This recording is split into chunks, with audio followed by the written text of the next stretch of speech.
and you, music lover, you're next. Drunk piano player. So drunk you can't hit nothing. In fact, you probably see him double. I've got 2 guns, one for each of you.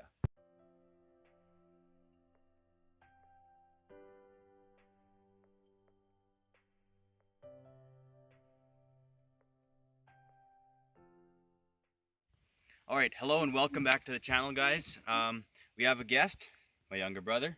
Can't say little because he's bigger.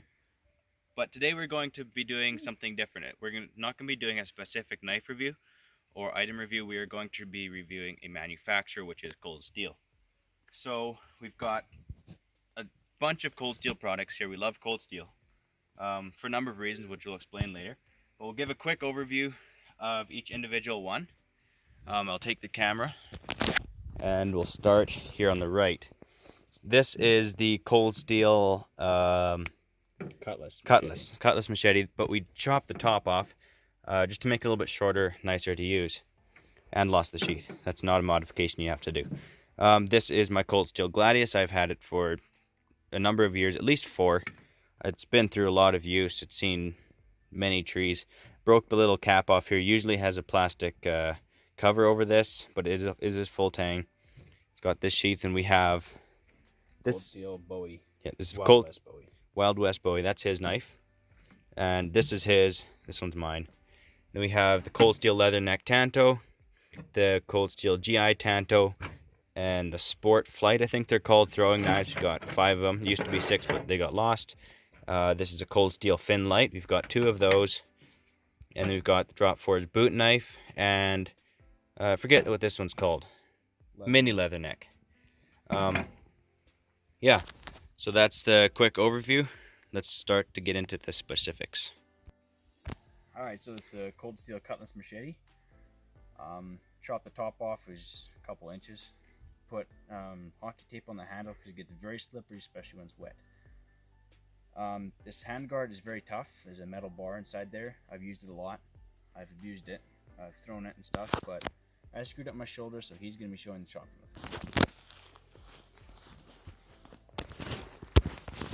Alright, I'm not sure how sharp this thing is, but we need to cut this down for this trail, so let's let her eat.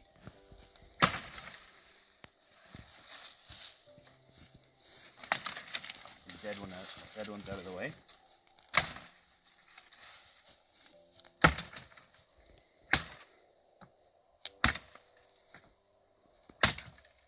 It's not the sharpest, but hey, it works. Solid. I can't remember what they are nowadays. It was like 45 bucks when we bought it or whatever. Made in South Africa, like a lot of their older stuff. I think they're still doing that. The company did sell out, but I'm pretty sure they're still making them in the same factories. Next. Alright, Cold Steel Gladius. This one's mine. I've had it for a long time. This I broke throwing it. Hit it on this end on a solid piece of wood multiple times before it broke. Usually you can't break them. They're like this thick injection molded plastic around it. They're very, very tough.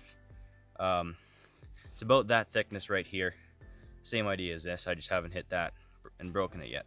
One of the reasons I like this thing, nice length, but it's double edged, so you can have two separate edges here.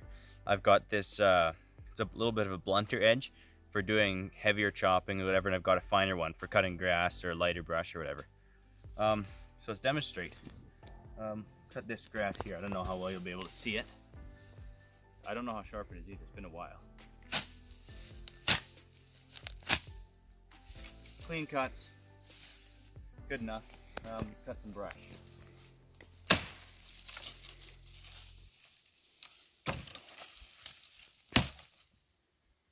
that didn't work. Get this guy down. This is not for no reason. We do need this cleared anyways. But yeah, quick overview. Next. Cold Steel Wild West Bowie. So I sewed a belt onto the sheath here.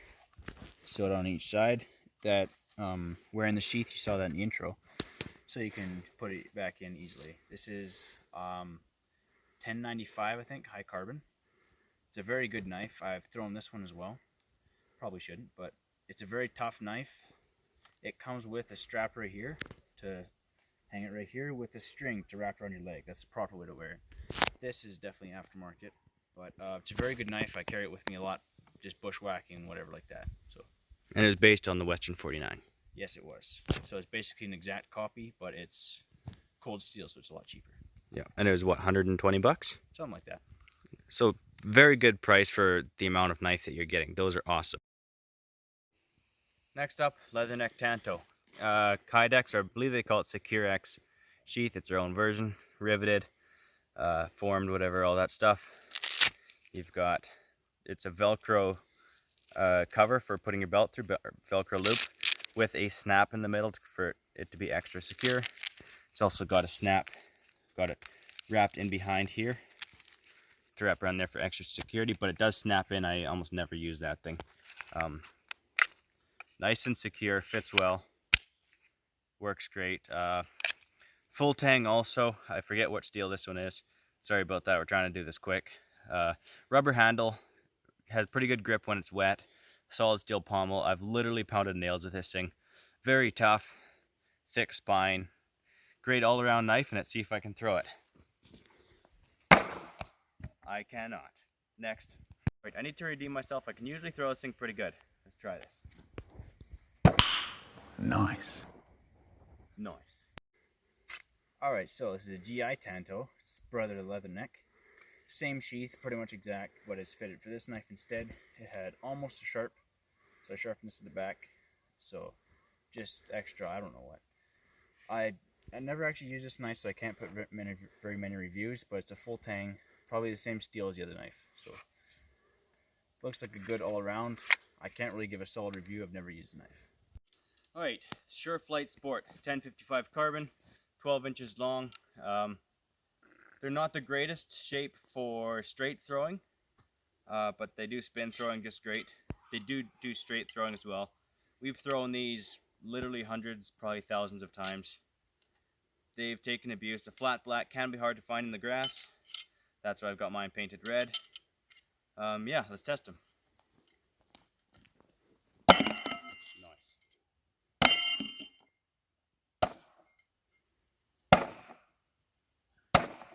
Just had to get a feel for it. Alright, next. Alright, so cheap little fin bear. Just a really cheap, they're like 15 bucks or something. Really cheap sheath. It's kind of like a copy of the Morkniff Companion. Just a really cheap. I use this for doing farrier work. It helps a lot because you can't do everything you need with the regular farrier knife. So that's what they're good for. And also show my everyday carrier, which is cold steel drop forged boot knife.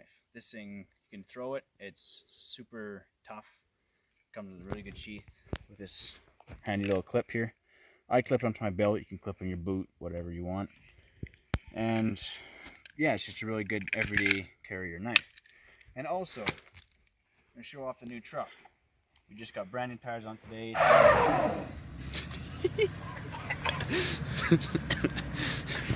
I left the air conditioning on, it's blowing on. It's a 2007 F-150 with a 5.4 liter.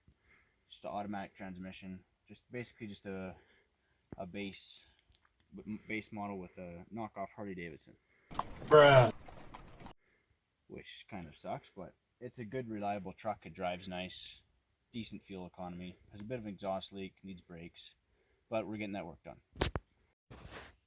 Alright, next up we have the Cold Steel Mini Leatherneck. This is a very sweet little knife. My only complaint is it does not come with the option for a clip. As you can see, I've got this elastic routed through all these holes here. These holes are rivets which hold the Securex sheath together. Molly, put it into your molly on your gear, on your belt. I have them set up so they're belt loops like this. Great knife. It's a 8CR13 MOV steel. This one is made in China, which sucks, but you know, I've carried it for a while. It's been good to me. It's not quite full tang. The tang goes to right about here, and you can flex the end of the knife just a little bit. It's hard to see, but you know, that's life. It works good. It's tough. I've carried it for a while. Comes very sharp. Holds a decent edge. For 35, 40 bucks, depends where you are. I'd say it's a great buy. All right, so I love Cold Steel. They're a really good company. They make good cheap, like the machetes and these fin bars, or fin bear. They make two different ones. But they also make high quality, good looking knives, like this Bowie. So they're just a good all around company. You can get cheap, really good quality, or you can get expensive, really good quality that's a lot nicer. So there you go. It's a quick Cold Steel review. Yeah, they sell everything from these cheap $15 knives all the way up to like $5 to $700, at least here in Canada, samurai swords. Beautiful swords. All the workmanship is very nice. Yeah, I definitely recommend them for the price. They're outstanding. You can't beat them. I've been carrying and using Cold Steel for years now. Never had a problem. Great company. It's too bad Lynn Thompson's no longer in charge, but the other guy seems like a solid dude as well. Quickly show off my necklace here, just because why not? That is the bear claw from the front left paw on the bear that I shot earlier this week with a bow, less than 50 yards, less than 50 feet. It was I'll throw the picture up on the screen here somewhere. Yeah, that was cool. First bear, big fat one, and now I've got a claw on a necklace, because why not? Thanks for watching. Subscribe. Thanks my brother for coming on the video here, and we'll see you next time.